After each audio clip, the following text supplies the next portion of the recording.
మత్తయి సువార్త 6వ అధ్యాయము. భూమి మీద మీ కొరకు ధనము కూర్చుకొనవద్దు, ఇక్కడ చిమ్మెటయు తుప్పును తినివేయును, దొంగలు కన్నము వేసి దొంగిలెదరు. పరలోకమందు మీ కొరకు ధనము కూర్చుకొనడి, అచ్చట చిమ్మెటయైనను తుప్పైనను దాని తినివేయదు, దొంగలు కన్నము వేసి దొంగిలరు. నీ ధనమెక్కడ నుండునో అక్కడనే నీ హృదయం ఉండును. దేహమునకు దీపము కన్నే గనుక నీ కన్ను తేటగా ఉండిన ఎడల నీ దేహమంతయు వెలుగుమయమై ఉండును. నీ కన్ను చెడినదైతే నీ దేహమంతయు చీకటిమయమై ఉండును. నీలోనున్న వెలుగు చీకటి అయి ఉండిన ఎడల ఆ చీకటి ఎంతో గొప్పది. ఎవడునూ ఇద్దరు యజమానులకు దాసుడుగా ఉండనేరడు. అతడు ఒకని ద్వేషించి ఒకని ప్రేమించును, లేదా ఒకని పక్షముగా నుండి ఒకని తృణీకరించును. మీరు దేవునికిని సిరికిని దాసులుగా ఉండనేరరు. అందువలన నేను మీతో చెప్పునదేమనగా, ఏమి తిందుమో ఏమి త్రాగుదుమో అని మీ ప్రాణమును గూర్చి అయినను, ఏమి ధరించుకొందుమో అని మీ దేహమును గూర్చి అయినను చింతింపకుడి. ఆహారము కంటే ప్రాణము, వస్త్రము కంటే దేహము గొప్పవి కావా? ఆకాశ పక్షులను చూడుడి, అవి విత్తవు, కోయవు, కొట్లలో కూర్చుకొనవు, అయినను మీ పరలోకపు తండ్రి వాటిని పోషించుచున్నాడు. మీరు వాటికంటే బహుశ్రేష్ఠులు కారా? మీలో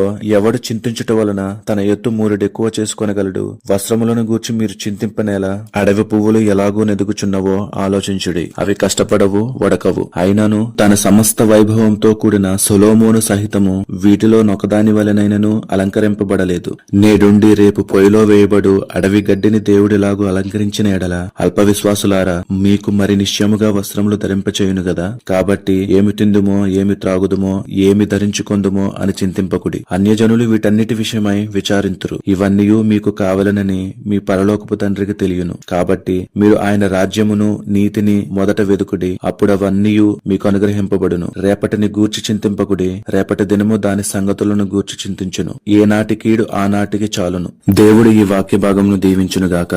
ఆమేన్.